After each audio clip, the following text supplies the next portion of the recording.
Alright guys, so we've touched a little bit in the last couple of lessons about establishing kind of a pre-shot routine. I find it... Alright Mark, so I've been watching you over here. It looks like some of them you're hitting pretty straight and some of them are just going out a little bit to the right, almost like a block on a full range. Alright, I'm going to watch you hit 2 or 3 balls here and we'll see if we can figure out what's going on with you. I'm putting my original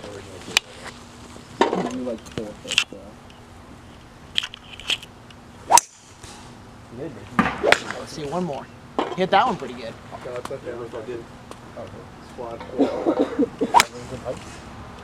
Okay, so one of the things I'm noticing here is it almost looks like on your backswing, you're getting just a little bit past parallel. Your club's kind of going down towards the ground. What that does is it makes your hands lag, or the club lag a little bit behind your hands as you're coming through. So your body's getting ahead, and that club face is opening up a little bit. All right. So on these next couple of swings, I want you to almost feel short. I want you to feel like you're taking maybe 80% of the way back, and it's going to feel weird, but you're probably going to about parallel. All right. So what that might do is it might help the club head catch up with your hands a little bit, and hopefully straighten out the ball flight.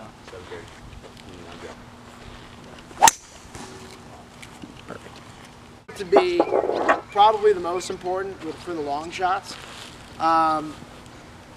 You always want to make sure you're aimed in the right direction. You've taken a couple of practice swings, you've tested kind of the surface that you're going to be hitting in. So like when we get out on the golf course, you're going to want to hit, if you're in the rough, you're going to want to take some practice swings very close to the ball in the rough. You'll get the same kind of slope, you get the same kind of ground conditions. So what I like to do is whenever I step up to a shot, alright, if I'm aiming at that black post over there, I'm going to step up to it, probably take 2 or 3 practice swings. I'm going to step back behind the ball. We've talked about this before, this is really important. Lining up your shot, making sure you're aimed the right way is the best way to know what else is going on. So if you're aimed way right and it goes way right, you don't know if your swing was bad or you were just aimed there. So I've got like a point right here. I've got a little wood chip on the ground, probably about 2 feet in front of the ball. And that's lined up perfectly with that black post. So that's going to be where I line my feet up, where I line the club face up, and I know that I'm aimed at least in the right direction. Then I can start to diagnose what else is going wrong. All right? That's so funny. A stinger. Oh, good. Stinger. Oh, that's really kind of high. Swing it.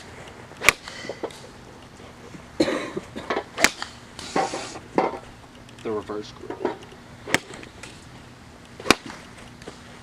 I saw a kid doing that today. All right, Dawson. So I kind of see that the ball generally starts out straight, and then it actually, before it even gets to the net there, it starts curving to the left a little bit. So, you know, kind of like a power hook. And one thing that I've kind of noticed is you've got a very strong grip. So your right hand is very underneath the club. So if I can see that real quick. So that might feel really comfortable for you. That's probably what you've been doing for a little while. I'm not sure if you know how long you've been doing that. But what you've done, your hands naturally at impact want to have both thumbs pointed kind of down the shaft. And if you get underneath the club like that, what you're doing is bringing it back straight, and then as you come through, that hand snaps to its comfortable position and that club face is coming to close. So that's what's causing the ball to kind of start out straight and go left. Your swing's not necessarily going that way, but it's just your hands kind of turning over. Okay. You ever play tennis or anything like that? No. No tennis? Okay, because that's a common thing with tennis players. They tend to have that kind of like forehand shot, and they have that strong grip, and especially that strong right hand. So you think moving it more weak, like that? Yeah. So like and then you also want to get your thumb pointed kind of down the shaft like that. Yeah. And what that does is when you get to the top of the swing, your thumbs are supporting the grip. And it's not going to be kind of falling out of your hands. So yeah, thumbs pointed down the shaft, down towards the ball. Okay, I can try that. All right, guys. So who here struggles with their bunker game? All the time. Oh, Okay. absolutely. Yeah, I know, Jeff. I know we were talking about that earlier. Oh man, All right. So The bunker game is kind of interesting because when you're in a sand trap, especially greenside, it's one of the only times that you not only don't want to hit the ball first, but you want to actually pick the club up and away from you.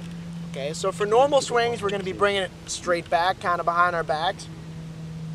For bunker shots, I typically like to pick the club up at like a 45 degree angle up and away from me. Okay, so I've got my 56-degree sand wedge here.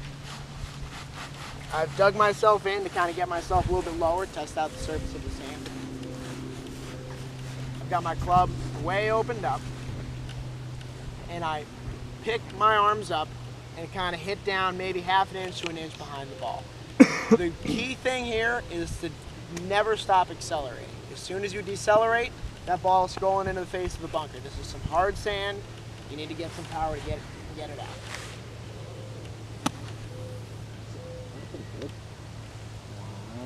Okay? The way my coach used to explain this to me when I was learning how to hit sand shots is he would draw a triangle around the ball, little line behind the ball. He explained this to me as like a piece of pie. You got a ball sitting in the middle of the pie, and you want to be able to hit it out without destroying the rest of the pie. You still want to be able to eat it. So yes, you're digging underneath the ball, but you're not plowing into the ground. You're going to destroy the pie. All right, so sometimes maybe that might help you. It helped me when I was learning.